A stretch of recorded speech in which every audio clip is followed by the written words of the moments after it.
Well, All right. moving from one massive band to another massive Mm-hmm. band, this time for the second time we're going to be covering them. It's TLC. We did cover Ooh on the TLC tip in a bonus episode before, and in the montage you heard Red Light Special, and now you're going to hear a little bit on this album. There's Mm-hmm. obviously another massive single on this album, and Maybe the then Diggin' biggest on one. You Yeah. was also a single. But before we do that, Matt, run the numbers for us. I was thinking Waterfalls, but Digging on You too as well. Yeah, ranked. Crazy Sexy Cool comes in at number 389 in the 1990s on Best Ever Albums, number 51 in 1994, number 2,171 of all time. It's the only album that we're covering tonight that made Rolling Stone's list, coming in at number 218. And TLC is ranked number 1,285 of overall artists on Best Ever Albums. So TLC, technically they are considered to be from Atlanta, Georgia, and that is where they were put together. However, I should mention that Tion T-Boz Watkins is originally from Des Moines, Iowa, and Lisa Left Eye Lopez, Lopez, I think it's Lopez along the way, but it looks like Lopes, is from Philly originally, and then Rosanda Chili Thomas is the last member of the group. And I did have a question answered this week, which was I always wondered a little bit about Chili's like ethnic heritage, and she has Bangladeshi roots, Arabic roots, and African American roots. So that is the mix that is Chili along the way. So I thought that was it. No, it's just she's got a very unique look, which has always stood out to me. So I always just wondered. That look is hot. Yes. No, I mean, yeah, all three members of TLC are not hard on the eyes at all. So I think that was I think obviously- she's the sexy and Crazy Sexy Cool. Josh is what it is. Yeah, that seems right. I wouldn't turn down a date with either of the other two either. Let's put it that way. But yes, they're all very attractive, but they're also she's, talented. Too. She's married to Matthew Lawrence, which I find amazing. Isn't she's that date- guy from she's date- Blossom? No, that's his brother, Joey Yeah. Lawrence. She's Oh. dating him. Whoa. She's dating him. I don't think she's married to Oh, him as really? I saw. Okay. Yes, I did find that to be a little odd myself. But yeah. So anyway, TLC is the highest selling girl group of all time, guys. I think we did talk about this before. Oh, wow. Yep. And so they are also one of the highest selling artists of the entire 1990s. They had three massively big albums in the 90s. We covered one. There's this one, and then we will cover Fan Mail as well from 1999. They've won all the things: Grammys, MTV Video Awards, Soul Train Music Awards, NAACP Image Awards. They've got them all right there. And this is sort of the peak of their powers, I would say. But in order to understand about TLC, interestingly enough, they started as an idea from a record producer named Ian Burke, and he had a client named Crystal Jones, who is a little bit of, like the Beatles, right? Like Peter Best or Wally Pipp, the guy who got edged out by Lou Gehrig, right? Like a name, but then something becomes bigger.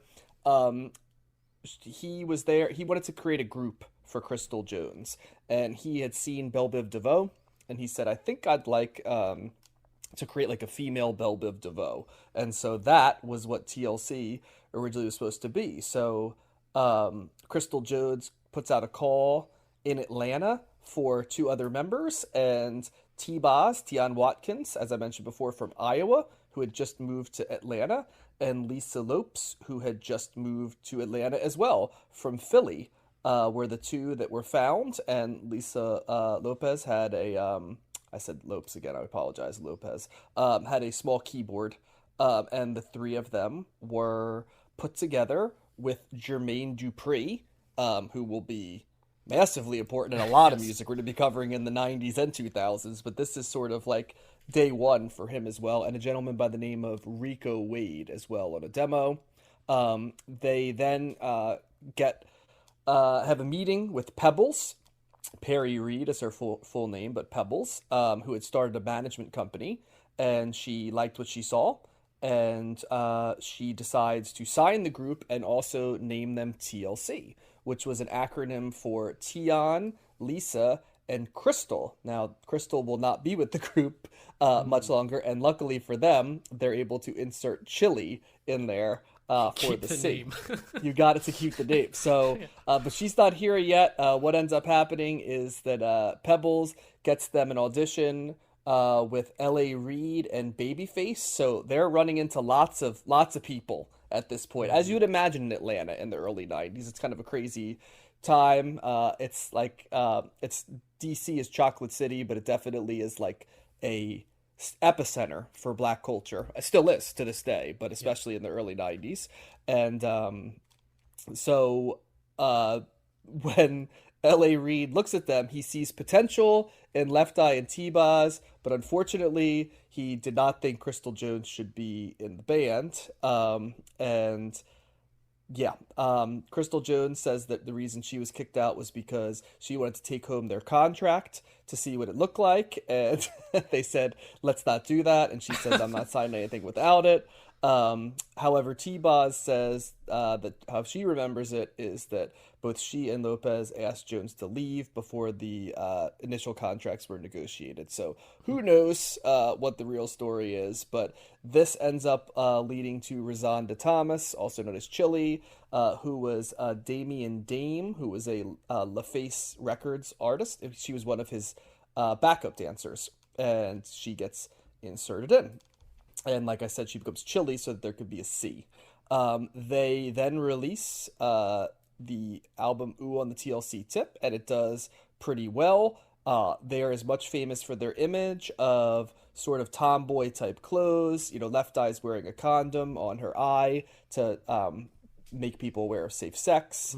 And yeah, they kind of do look like a female Belle Biv DeVoe. Is kind of what they're going for. In fact, they're even called New Jill Swing by some people at that part, which made me laugh along the way. So pretty much at this point, though, a lot of people thought that might be kind of the lane, right, for TLC. And, you know, New Jack Swing is kind of fading out. They do tour as MC Hammer's opening act. And it's around this time that T-Boz discovers that she has sickle cell anemia along the way. And she keeps it secret, but eventually over time when they're touring, she ends up hospitalized a couple times and has become a spokesperson for the sickle cell disease. But the combination of some health issues with T-Boz related to that, as well as the growing substance abuse issues for Left Eye, are things that kind of haunt TLC during this era. They also, that record contract they sign, Crystal might have been on to something because it's a famously bad contract. They get almost no monetary compensation for their first album. They fire Pebbles as their manager. And L.A. Reid sees enough potential in them that he actually releases the group from its management deal in an attempt to kind of continue to have a say in what's going on with them because he sees them as stars, but they decide to leave, but Reid does continue to get a share of their earnings all throughout this album. Left Eye famously begins dating Andre Rison at this time as well, and there's a fight on June 9th, 1994, around the time of this album, in which Left Eye does burn down his house after a fight along the way, but they continue to reconcile and date on and off for the next 7 years. So a lot of stuff going around. That was like a massive event. I remember like that being in the tabloids or news or whatever, like in the pop culture. Yeah, it was arson? a big one. Yeah. Yeah, it was a big one, and it was also one of the best like VH1 behind the music, because I don't remember if it was T-Boz or Chili that said Lisa done burned down the house, something like that was the clip between one. Now she didn't mean to. My understanding is that she just wanted to burn his sneakers. Yes. She put his sneakers in the bathtub, and then the fire got out of control. So You are don't correct. burn sneakers in the bathtub. It will Things not escalated contain. quickly. It's like But when that Walter is- White, put the dead body in the bathtub. It doesn't do the acid. Bathtubs aren't that protective, to be honest. So. But yes, that is exactly what happened, Matt, along the way. So as this is happening, though, the group goes in the studio for Crazy Sexy Cool, and boy, do they get together a team. Besides Dallas Austin, who also was dating Chili and was actually the father of her child, her only child as well. Dallas Austin's in there, Babyface and Jermaine Dupri. They also brought in Organized Noise, who is a collective out of Atlanta who's pretty famous. Chucky Thompson, who was a pretty famous producer, and Sean Puffy Combs is also on this album as well. So there's a lot of folks that would become big along the way, or were big at the time. And this album was a massive hit. It was released on November 15th, 1994. It was critically acclaimed from the jump. It debuted at number 15. It eventually only peaked at number 3 on the Billboard 200, which kind of shocked me. I thought it for sure would have been number 1, but it did spend over 2 years on the charts and sold 7.7 million copies just in the United States. Worldwide, it sold 14 million.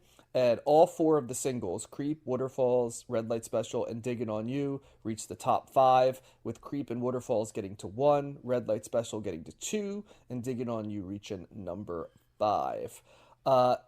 Amazingly, despite all of this, the members of TLC had to file for Chapter 11 bankruptcy on July 3rd, 1995, with debts totaling $3.5 million. Oh. There were things like Lopez had to pay a lot of insurance for the arson, so that didn't help. And Watkins had a lot of medical bills because of the sickle cell, but also the second deal they signed with Pepitone, or the original deal with Pepitone, was so bad that here's how it was described in something I read.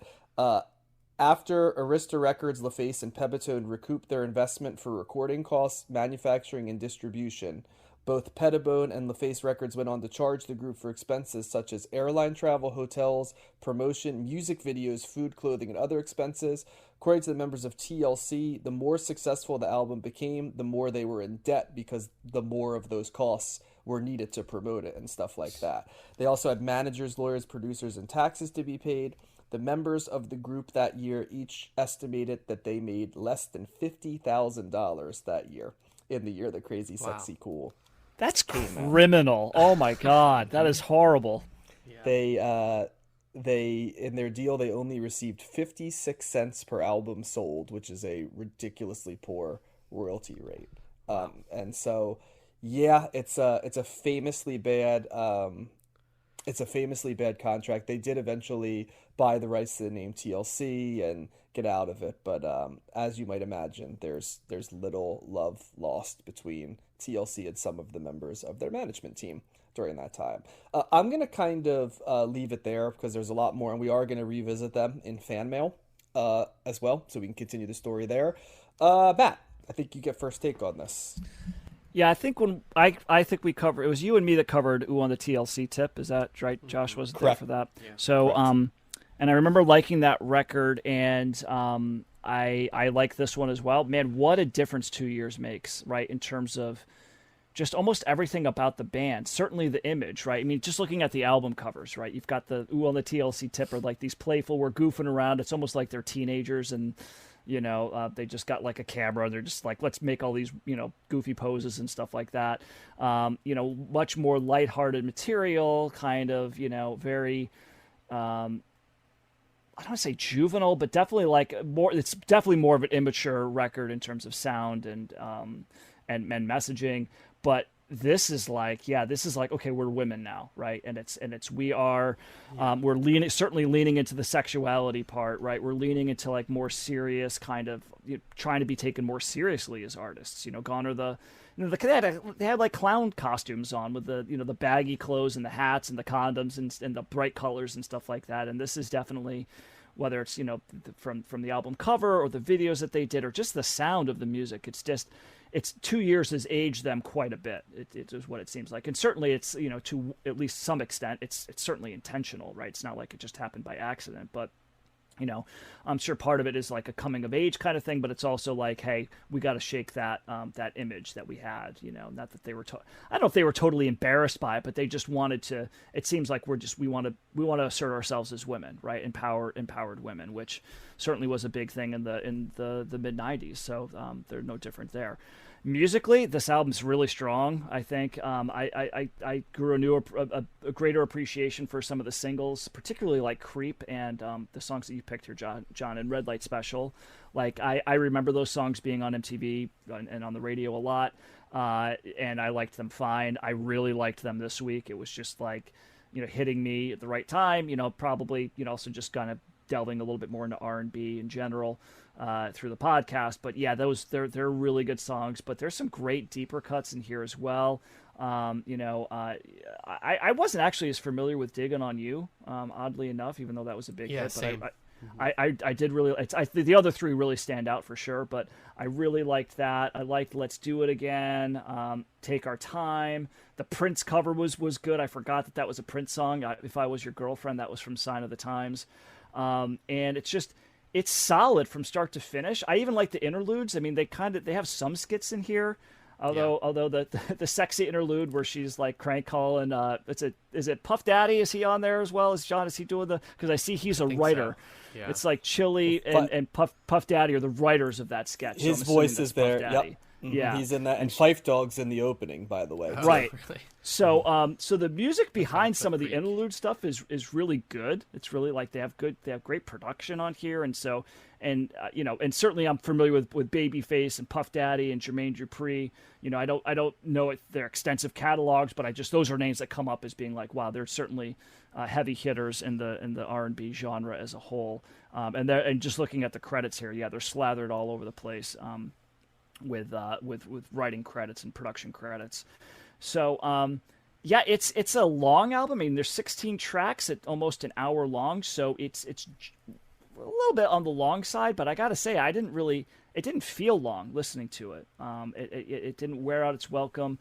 I liked more of the upbeat stuff. I liked more of the slow down stuff. I was like Busta Rhymes has a cameo on here on "Can I Get a Witness," and I almost feel like when Busta Rhymes makes a cameo, invariably his first lines are "Busta Rhymes." Like he has to announce his entrance into the song. If you didn't know that was him, so and Dre from Outkast makes an appearance on here. I'm wondering if this is. I mean, 94, I don't know, Outkast, like, they must have just started or something. So, but it makes sense because they're obviously from Atlanta. Yep. So there's probably some connections there as well. So overall, like from start to finish, I really did like this. It flew by. I think they got great voices. I think they complement each other well, the harmonies. And it's a sexy record. It's a more mature record.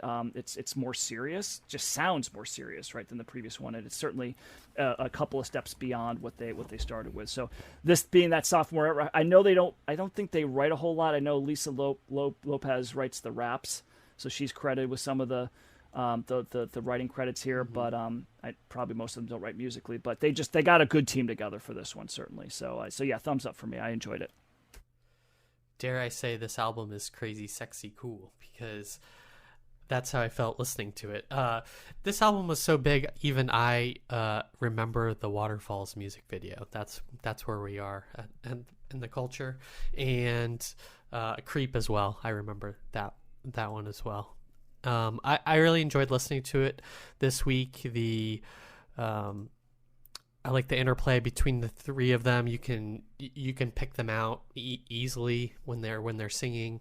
I equate this to kind of like Jodeci in terms of like theme or like the female version of that. They're really playing into like the sex and romance on this album. I think like some of the other R&B artists that we've talked about, or actually just artists in general, they're leaning pretty heavily on the sex and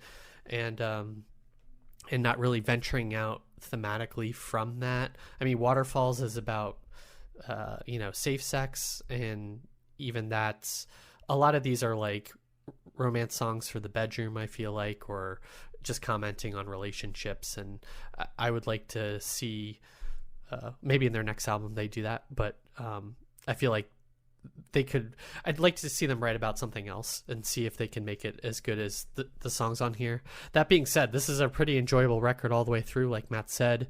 I liked some of the deeper cuts as well. I thought Switch was pretty fun, and Let's Do It Again. They got a lot of good slow jams on here. I do like the appearance of Andre 3000 and Something Wicked This Way Comes, and Busta Rhymes. They're short and sweet, but I feel like the guest appearances, knowing where they are in the future, is pretty fun. And they just perform or write really good hits, and those singles are still effective. That Waterfalls like wah wah effect that's right at the beginning is like instantly identifiable, and I can, it just makes it like, you know, hit that that fun factor and recognizable right from the jump. So this was a good one. I think my sister may have had this album, or somebody, I'm sure somebody had this album along the way, but thumbs up for me on this one. Well, this is like the opposite of Hootie and the Blowfish, in that I had this album, my sister had this album, my friends had this album, everybody I knew had this album. It was like as omnipresent in my world as maybe the Hootie and the Blowfish album wasn't. And I processed this album huge, like that Hootie and the Blowfish album. And much like that album, it's the videos stand out. You mentioned the Waterfalls video, but the Red Light Special video is fantastic, with like Left Eye is the pimp, and it's super sexy, and there's like multiple versions of it. And Creep with the sort of the backgrounds and the flowing like silk Pajamas, stuff is yeah. Pajamas is great, and like Digging on You gives you a little bit of a feel for where they'll end up at fan mail. But yeah, this is a great R&B album. The production of, as you would imagine from a veritable all-star team of people on this, the production on this album is immaculate and sounds different because you've got different producers, which is what I love. Each of the singles have their own twists. I love the alchemy of T-Boz's super smoky, sexy voice with like sort of the airier, lighter voice of Chili that kind of comes in, and then, you know, Left Eye's a not bad singer when she sings too, but she's, you know, the rap parts she's in, she wasn't on this album as much as they wanted because she was in a combination of rehab and some, you know, adjudicated type situations because of the fire, but so she didn't get as many raps on this as I think they would have wanted